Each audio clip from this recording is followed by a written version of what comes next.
É melhor estar só com Jesus no barco, no mar e na tempestade. Tá ali sozinho, mas fazendo a vontade de Deus, do que estar lá na beira da praia com multidão sendo aplaudido por ela, aprovado por ela, tendo muitos likes dela, mas fora da vontade de Deus e fora do propósito. É por isso que muitas vezes Deus te coloca no miolo do furacão e nas tempestades. Sabe para quê? Para resgatar o propósito que um dia Ele liberou sobre a tua vida, para resgatar aquilo que um dia Ele liberou sobre a tua vida. Quando Ele te chamou, Ele liberou algo poderoso, algo grandioso chamado propósito. Mas muitas vezes na água calma nós desvirtuamos o propósito. É por isso que Ele vem com tempestade para dizer: ei, eu não te chamei para ficar aí na mornidão, eu te chamei para viver o sobrenatural, eu te chamei para viver algo poderoso. E nem que eu use tempestade, mas eu vou levantar para resgatar teu propósito. Então Jesus muda a rota para te preservar no propósito. E qual é o propósito, Ruth? Lá do outro lado, na terra de Gadara, lá na tribo de Gade, existe alguém que precisa receber daquilo que eles carregam no barco. Alguém lá precisa receber. Alguém lá precisa receber o que a gente carrega. E aí deixa eu dizer uma coisa, é bem na tempestade que Deus ele libera ferramentas para que o nosso propósito seja cumprido. Quem foge muito de tempestade, viu? Não tem muitas ferramentas para lidar com as coisas e o propósito do Senhor, não.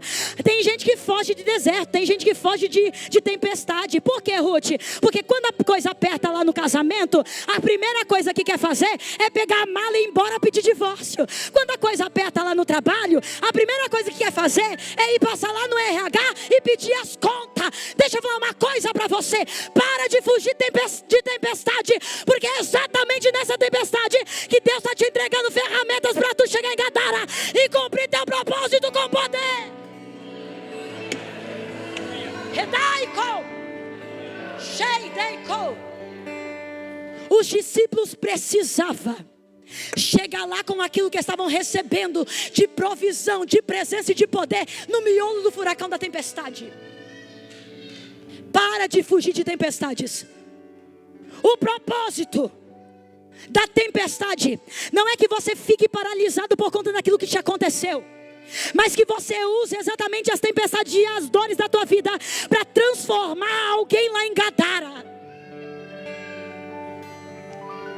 Quantas Gadaras que Deus quer te levar, mas tem tempestades que estão te paralisando. Ruth, eu tenho vontade de pregar, mas olha a minha vida. Ruth, eu tenho vontade de liderar, mas olha a minha situação.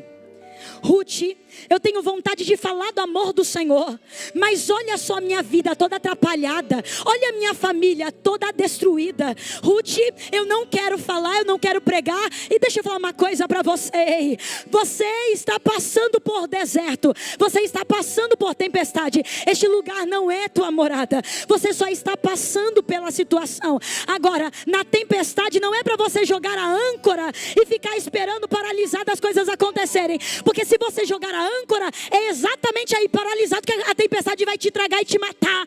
Mas se você pegar os remos nessa tempestade, não jogue a âncora, não paralise pela tempestade. Não espere estar tudo perfeito, não espere estar sol bonito, não espere estar na aurora tudo lindo para continuar cumprindo aquilo que Deus tem para você. Parar de jogar a âncora. É tempo de pegar os remos. É entender que nem tudo está perfeito, mas tem um propósito para ser cumprido. Tem algo para ser feito. Tem alguém que está precisando. Tem opressão do inferno que vai ser destruído somente por aquilo que tu tem, por aquilo que tu carrega. Tu para de colocar a âncora e paralisar. Tu para de colocar a âncora e não mais caminhar. É tempo de pegar no remo de novo. E pegue o remo de novo. Se tu ficar, a tempestade vai te matar. Mas se tu pegar o remo e começar a avançar, tu vai ver o que Jesus vai começar a fazer.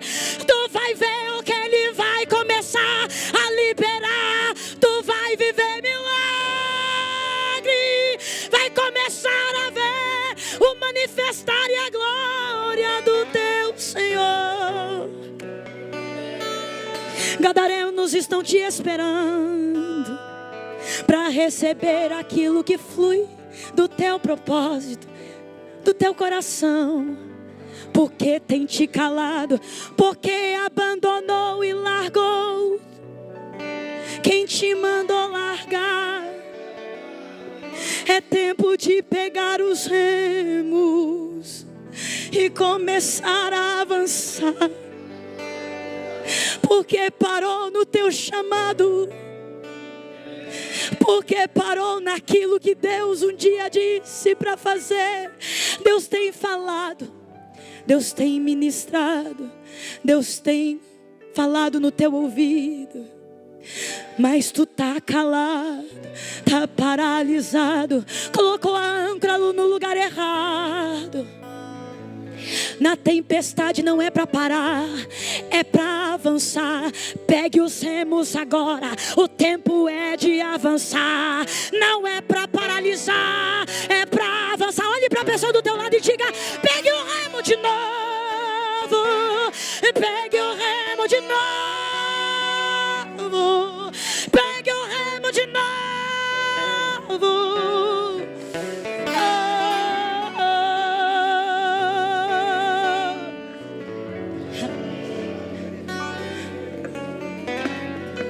Primeira lição é para que eles fossem para a prova prática.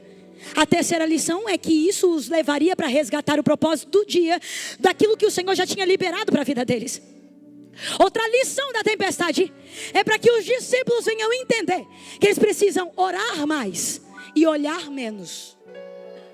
Eu quero ver se vocês estão comigo. Eles precisam orar mais e olhar menos. Agora, vamos entender algo do texto. Aqui acontece algo inédito. O que acontece aqui de inédito, Ruth? É a primeira vez e a única vez, eu disse que é a primeira e a que Jesus aparece dormindo.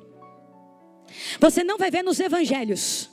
Aqui há algo único, algo inédito acontecendo.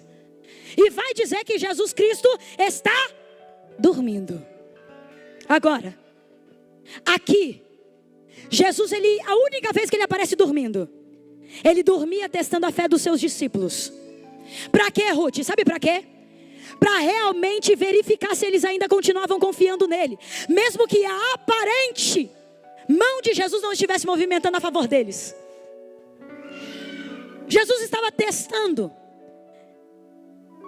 realmente para que eles, diante daquela situação, qual era a reação quando eles percebessem que Jesus estava fazendo pouco por eles. Porque muitas vezes nos pegamos assim, parece que o céu não está se movimentando, parece que Jesus não está fazendo tudo que eu mereço, parece que Deus não está liberando tudo aquilo que eu tenho pedido. Mas qual é o propósito disso, Ruth? Nós vamos entender que Jesus, ele não dormia porque estava cansado, ele não dormia para descansar, ele dormia no intuito de ser acordado.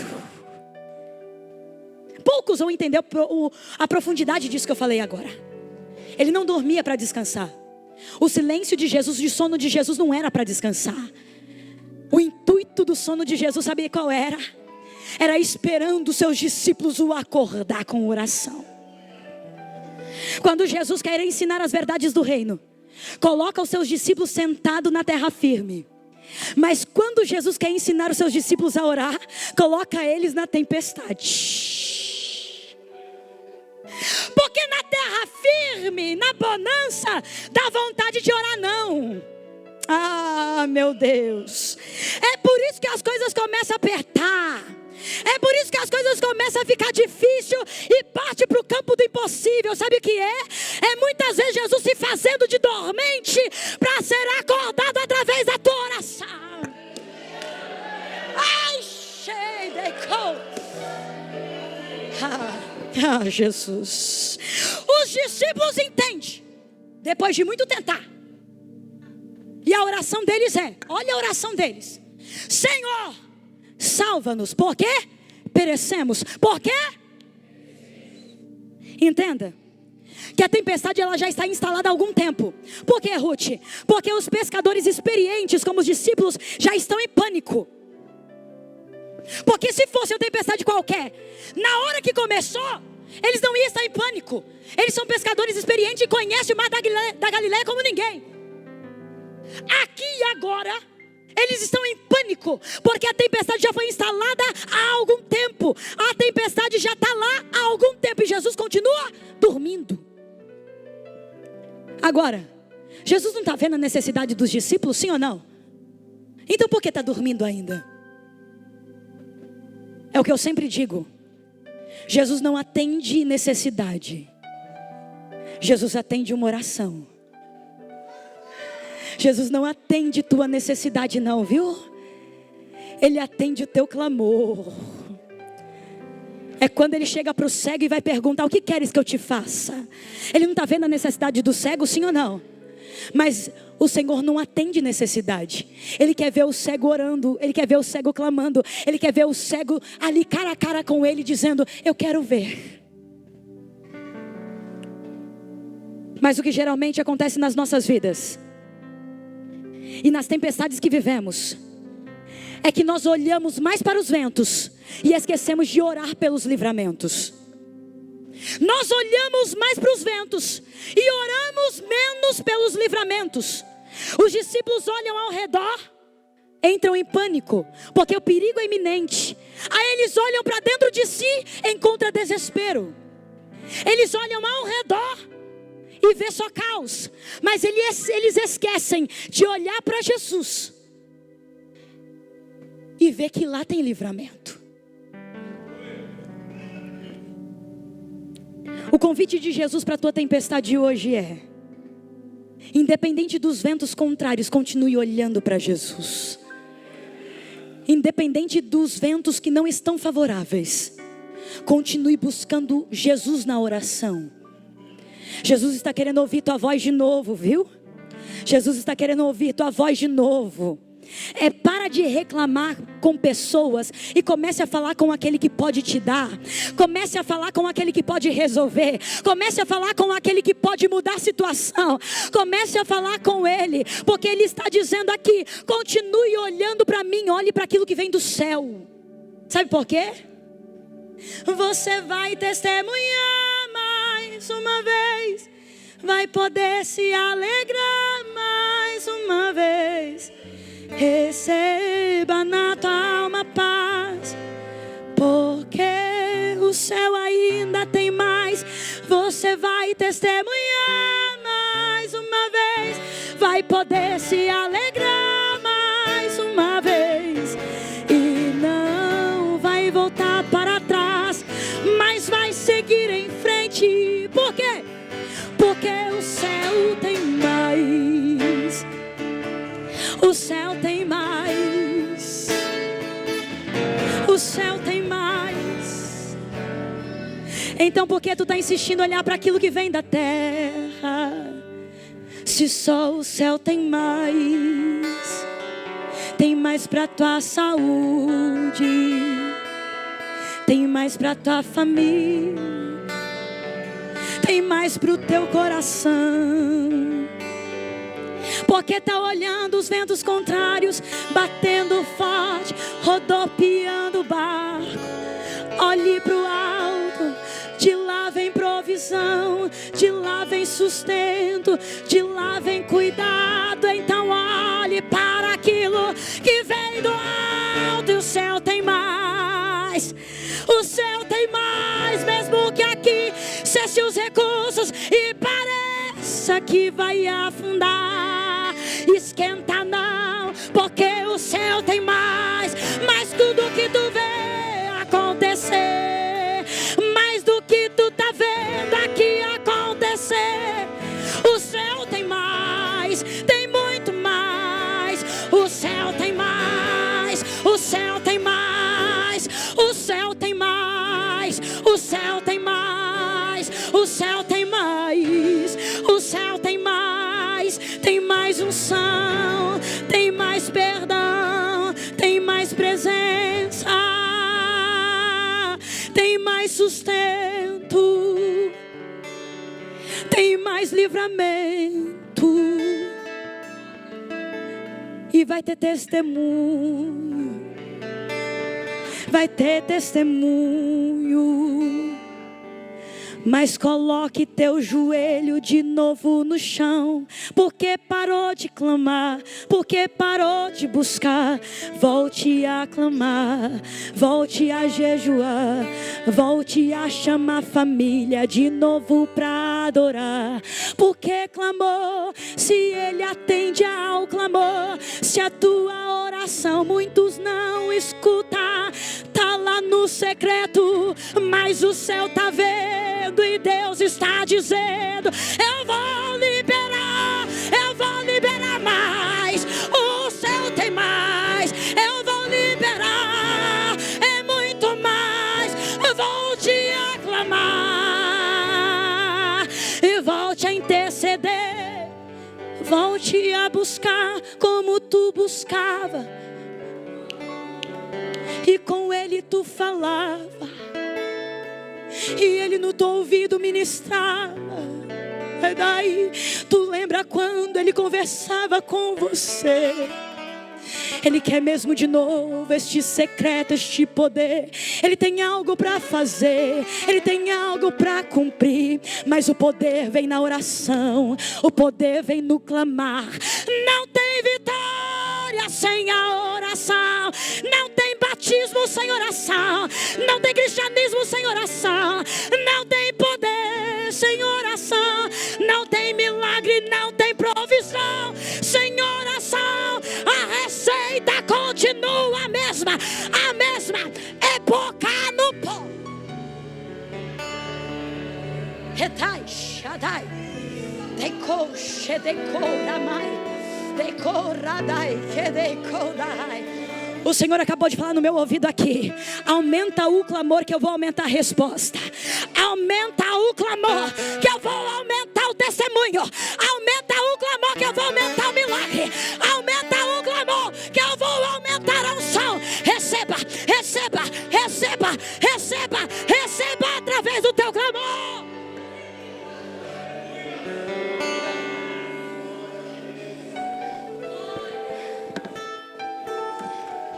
Agora, prova prática, resgate de propósito, orar mais e olhar menos. Para que tudo isso, Ruth? Por causa do medo. Eu quero ver se vocês ainda estão comigo. Por causa do medo. Olha a oração deles: Senhor, estamos perecendo. No original, no grego, esse perecendo representa toda a força do medo que paira no coração daqueles discípulos. Toda a força de medo. Ou seja, eles olham para a sua condição desesperadora e eles dão tudo como perdido. Olha que clamor de confiança. Já era, Senhor. Já é o fim. Perecemos. Agora, eles acreditam piamente que ele já tinha perecido e que aquilo era o ponto final. Agora, nós olhamos para as ondas agitadas que arrebata e açoita o barco. É quando vem o medo. Mas temos que entender que não é a tempestade que nos para, é o medo que nos arrebata. Porque tempestade não tem poder de te parar. Quem para é você e o medo que tu carrega. A tempestade não tem o poder de te parar. A situação adversa não tem o poder de te parar. Quem para é você mesmo, quando você escolhe olhar para o medo e pegar ele como bichinho de estimação. Esse medo que traz ansiedade, esse medo que traz síndrome do pânico, esse medo que traz todos os transtornos emocionais. Mas temos que entender que Deus não nos deu um espírito de covardia. Deus não nos deu um espírito de medo, mas um espírito de poder e equilíbrio. Equilíbrio. Equilíbrio não é para ter somente nos momentos bons, principalmente, sobretudo, nos momentos de adversidade e tempestade, porque é exatamente esse o propósito que Deus quer forjar você, é para que você tenha equilíbrio nos momentos em de maior adversidade da tua história e da tua vida, porque aqueles que agem de forma desesperada, no momento em que a tempestade chega, não faz história, mas aqueles que agem de forma equilibrada, diante das piores situações que se levantaram contra a tua vida, esta pessoa começa a contar a tua própria história, e o Senhor começa a dar algo poderoso a ela. O Senhor, Ele vai trazendo um poder de graça e de equilíbrio para aquela pessoa enxergar de maneira diferente a tempestade. Porque o desespero arrebata teus sentidos, mas quando tu tem equilíbrio na tempestade, tu vê, é a mesma tempestade, é o mesmo barco, é o mesmo lugar, são as mesmas coisas adversas, mas tu começa a olhar de forma diferente, porque tu começa a olhar com equilíbrio.